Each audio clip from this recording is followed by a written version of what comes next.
Jumpa lagi para sahabatku terkasih dimanapun berada. Semoga kita semua dalam keadaan baik dan sehat.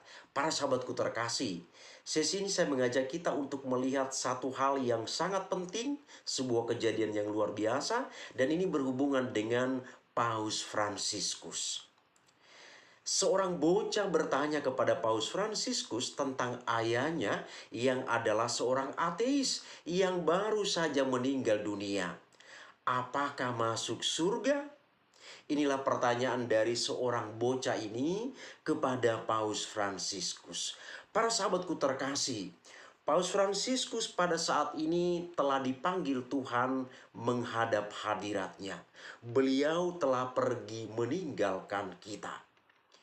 Tapi keteladanan yang luar biasa sudah ditunjukkan beliau kepada kita. Bukan saja kepada umat beriman Katolik, tetapi kepada semua umat manusia di dunia ini.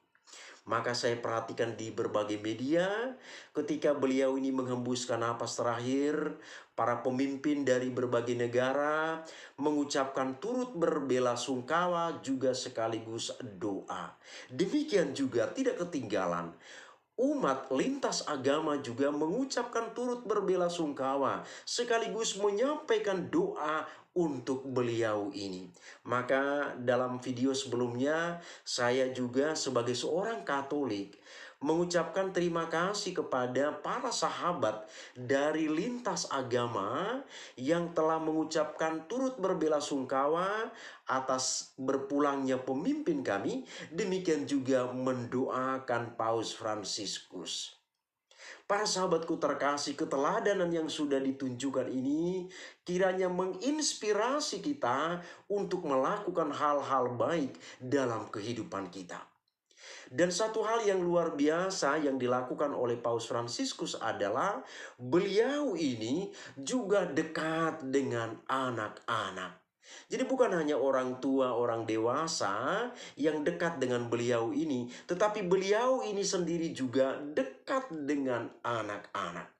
Maka kita lihat seperti judul di atas ini, seorang anak, seorang bocah bertanya kepada Paus. Artinya karena dia mengalami figur ini yang dekat dengan mereka. Nah, untuk melihat lebih jelas tentang hal ini, mari kita ikuti berita berikut ini. Nanti saya akan memberikan beberapa tanggapan penting atas berita ini. Para sahabatku terkasih, dikutip dari suara.com, Paus Fransiskus mengadakan pertemuan dengan jemaat di pinggiran kota Roma beberapa tahun lalu, tepatnya pada bulan April 2018. Dan seorang anak laki-laki, seorang bocah, mendapatkan kesempatan untuk bertanya. Dalam momen tersebut, seorang anak bernama Emanuele berdiri di hadapan Paus Fransiskus dengan mikrofon.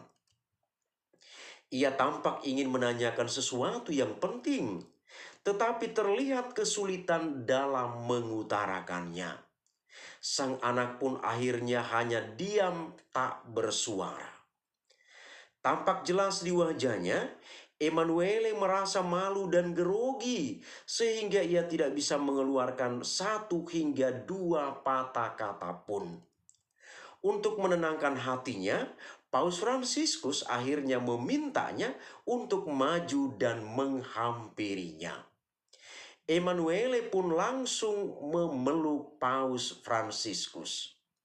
Perlahan, bocah berusia 10 tahun itu membisikkan keluh kesahnya ke telinga Paus Fransiskus.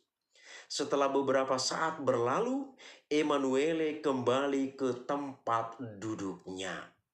Para sahabatku terkasih, selanjutnya Paus Fransiskus menjelaskan pertanyaan yang sudah dibisikkan Emanuele kepadanya. Namun sebelum itu, Paus mengaku bahwa ia sudah mendapat izin dari Emanuele untuk mengungkap cerita itu ke publik. Jadi Paus tidak dengan serta-merta langsung menceritakan itu kepada publik, tapi Paus juga sudah meminta izin terlebih dahulu kepada bocah ini. Betapa luar biasanya seorang pemimpin yang meminta izin kepada seorang bocah untuk mengatakan sesuatu. Ini sebuah keteladanan juga kepada kita, para sahabatku terkasih. Rupanya, Emanuele bertanya mengenai ayahnya yang saat ini sudah meninggal dunia. Ia bertanya, apakah ayahnya akan masuk surga meskipun merupakan seorang ateis? Mendengar pertanyaan itu, Paus Fransiskus memberikan jawabannya. Seorang anak laki-laki yang mewarisi kekuatan ayahnya juga memiliki keberanian untuk menangis di depan kita semua, ujar Paus Fransiskus dalam momen tersebut. Karena pada saat itu ketika Emanuele mau bicara, tetapi rasa sedih itu sudah duluan menguasai dirinya, akhirnya dia hanya menangis dan tidak mengucapkan sepatah kata pun. Dalam kondisi yang sedih ini, dalam suasana yang sedih ini, Paus Fransiskus kemudian memanggil anak ini atau bocah ini ke hadapannya supaya mereka bicara secara lebih dekat. Lebih lanjut para sahabatku terkasih, Paus Fransiskus mengatakan jika ayah dari anak laki-laki itu merupakan seorang pria yang baik karena telah berhasil mendidik anaknya.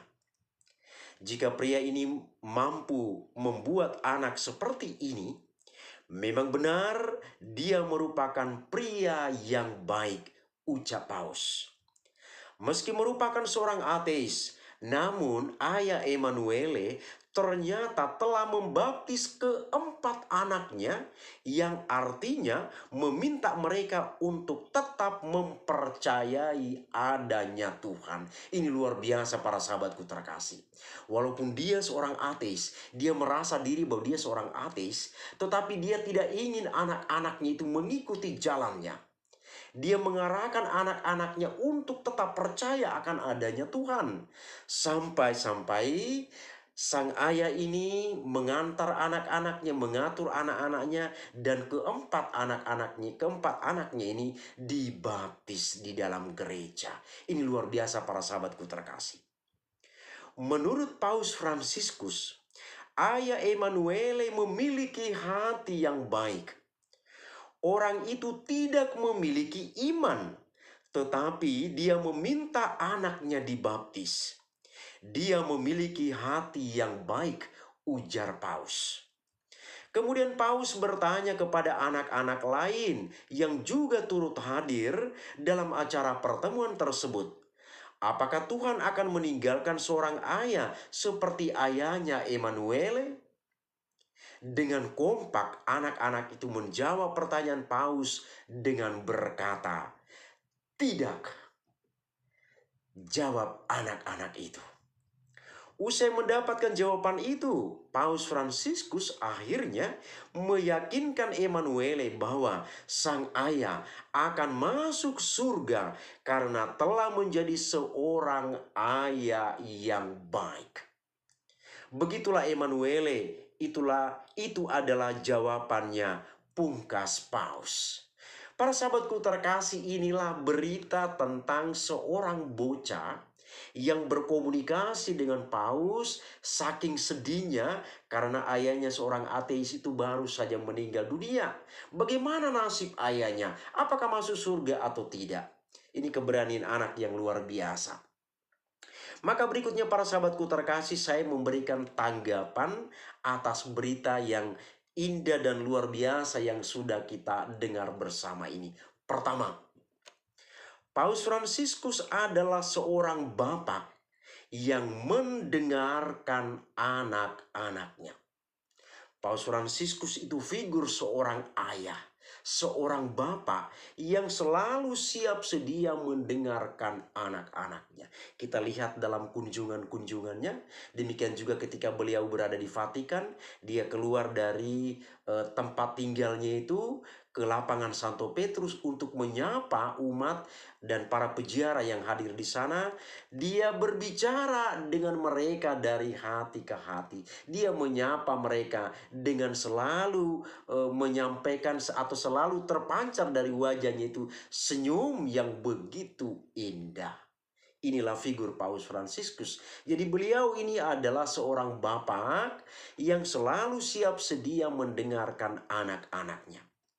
Beliau walaupun seorang tokoh besar, tokoh dunia, tetapi turun mendengarkan anak-anak.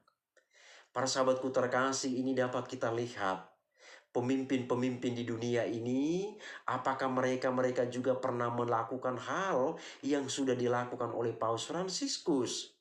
Paus Fransiskus itu adalah seorang tokoh dunia, tetapi dia rela turun mendengarkan anak-anak. Maka kita lihat apa yang terjadi di dalam kisah tadi itu. Dia mendengarkan anak-anak, bahkan mendengarkan keluh kesah dari Emanuele. Inilah sebuah contoh kesederhanaan. Seorang pemimpin yang sederhana. Dia tidak membawa posisinya, jabatannya itu kemanapun dia pergi. Tetapi dia selalu menampakkan kesederhanaan itu kemanapun dia pergi. Dan tentang kesederhanaan ini, beliau sudah menunjukkannya kepada kita saat berkunjung ke Indonesia. Beliau sudah menampakkan ini, para sahabatku terkasih. Dia memilih untuk naik mobil yang dipakai oleh rakyat kebanyakan dan bukan mobil mewah. Lalu dia duduk di samping supir, membuka kaca dari mobil itu, meletakkan tangan di pintu, melambaikan tangan kepada orang-orang atau umat yang berdiri di pinggir jalan. Bahkan yang luar biasanya lagi, beliau ini minta sopir ini berhentikan mobil supaya dia menyapa masyarakat, umat secara lebih dekat. Demikian juga memberikan berkat. Ini luar biasa para sahabatku terkasih. Kemudian, teladan kesederhanaan berikutnya ketika beliau berkunjung ke Indonesia adalah beliau memilih untuk menginap di kantor kedutaan Vatikan untuk Indonesia dan bukan di sebuah hotel yang mewah. Para sahabatku terkasih, pertanyaannya adalah bagaimana dengan kita? Ini sebuah keteladanan, kebapaan, kesederhanaan yang sungguh sangat luar biasa yang telah ditunjukkan beliau kepada kita, dan ini kiranya menginspirasi kita. Itu komentar yang pertama. Komentar saya yang kedua. Paus Fransiskus ingin menegaskan kepada saya dan Anda bahwa kita tidak boleh menyombongkan diri karena sudah memeluk sebuah agama. Saya ulangi sekali lagi. Paus Fransiskus ingin menegaskan kepada saya dan Anda bahwa kita tidak boleh menyombongkan diri karena sudah memeluk sebuah agama. Apa gunanya agama itu jika kita hanya melakukan ritual keagamaan itu tanpa adanya penerapan dari nilai-nilai agama tersebut? Jangan kita mengatakan bahwa seorang ateis itu tidak masuk surga jika dia telah melakukan kebaikan-kebaikan di dalam hidupnya. Maka mari kita menjalankan ritual keagamaan kita sambil menabur kebaikan-kebaikan dalam hidup kita sehari-hari. Demikianlah para sahabatku terkasih, berita dan tanggapan saya tentang momen yang sangat indah dan istimewa ini kiranya semakin menginspirasi kita untuk semakin menebarkan kebaikan dimanapun kita berada. Terima kasih, Tuhan memberkati.